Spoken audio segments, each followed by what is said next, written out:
নমস্কার বন্ধুরা, ডলির রন্ধনশালায় সবাইকে স্বাগত। আর আজকে তোমাদের সাথে আমি শেয়ার করব বেগুন দিয়ে দই ইলিশ। আজকের রেসিপিটা যদি তোমাদের ভালো লেগে থাকে অবশ্যই একটা ভিডিওতে লাইক করো আর প্রচুর প্রচুর শেয়ার করো। তাহলে আজকের রেসিপিতে কী কী লাগছে দেখে নেওয়া যাক।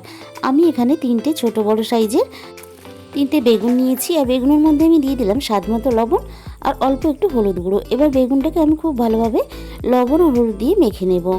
আমি খুব সুন্দর করে ভিতর ও বাইরেটা দেখো এইভাবে ঘষে ঘষে লবণ দিয়ে হলুদ দিয়ে মেখে নিলাম। এরপর অপর দিকে দেখো আমি একটা ফ্রাইং প্যান বসিয়ে দিয়েছি, দিয়ে দিলাম পরিমাণ মতন সর্ষের তেল। এবার সর্ষের তেলটা খুব ভালোভাবে গরম হয়ে যাওয়ার পরে আমি এখানে বেগুনগুলো ছেড়ে দিলাম। বেগুনগুলো একটু উল্টে পাল্টে এইভাবে খুব ভালোভাবে আমি ভেজে নেব। এখানে আমার বেগুনগুলো খুব ভালোভাবে ভাজা হয়ে গেছে, এবার আমি নামিয়ে নেব। এরপর দেখো আমি এখানে নিয়েছি কয়েকটা ইলিশ মাছের পিস। এবার ইলিশ মাছের মধ্যে আমি দিয়ে দিলাম স্বাদ মতো লবণ আর দিয়ে দেবো অল্প একটু হলুদ গুঁড়ো।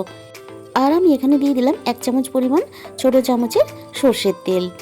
এবার নুন হলুদ আর সর্ষের তেল দিয়ে আমি ইলিশ মাছটাকে খুব ভালোভাবে এইভাবে হাত দিয়ে ঘষে ঘষে মেখে নেব।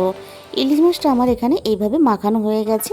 এরপর আমি একটা মশলা বানিয়ে নেব। এর জন্য আমি মিক্সিং জারের মধ্যে দিয়ে দিলাম 1 চামচ পরিমাণ সাদা সর্ষে আর দিয়ে দিলাম 1 চামচ পরিমাণ কালো সর্ষে আর দিয়ে দেব 1 চামচ পোস্ত। এবার আমি এখানে দিয়ে দেব ঝালের জন্য 3টে কাঁচা লঙ্কা, আর আমি দিয়ে দেব সব শেষে অল্প একটু জল। আর জল দিয়ে আমি মিক্সির জারের মধ্যেই মিনিট 10 এইভাবে সমস্ত কিছু ভিজিয়ে রাখবো।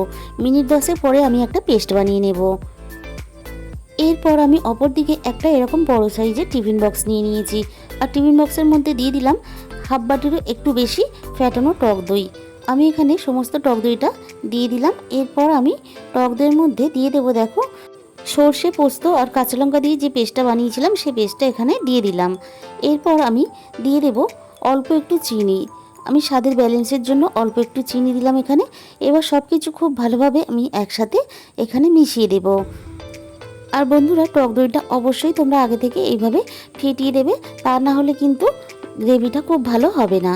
এবার আমি সব কিছু মিশানোর পরে আমি একে একে ইলিশ মাছের পিসগুলো এইভাবে সাজিয়ে দিলাম। আর আমি এখানে দিয়ে দেব 2টো চেরা কাঁচা লঙ্কা। এরপর আমি উপর থেকে এইভাবে ভাজা বেগুনগুলো দিয়ে দিলাম।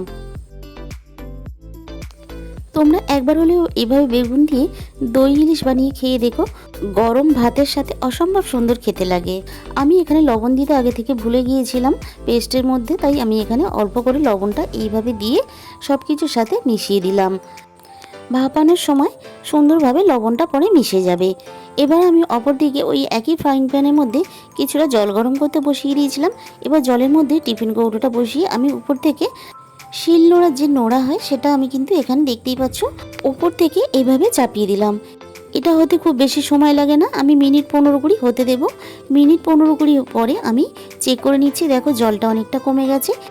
এবার আমি টিফিন বক্সটা জল থেকে তুলে নিয়ে খুব ভালোভাবে ঠান্ডা করে নেব।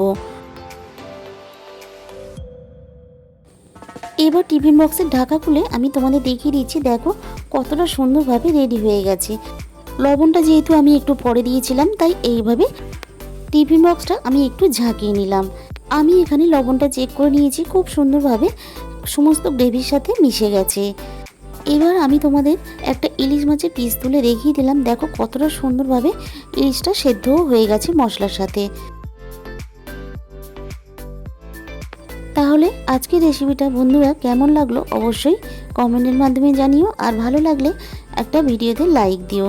আর যে সমস্ত বন্ধুরা আমার চ্যানেলে নতুন এসেছো, তোমাদের যদি ভালো লেগে থাকে আমার বানানো রেসিপিটা, তাহলে অবশ্যই আমার চ্যানেলটাকে সাবস্ক্রাইব করে পাশে থাকার অনুরোধ রইল।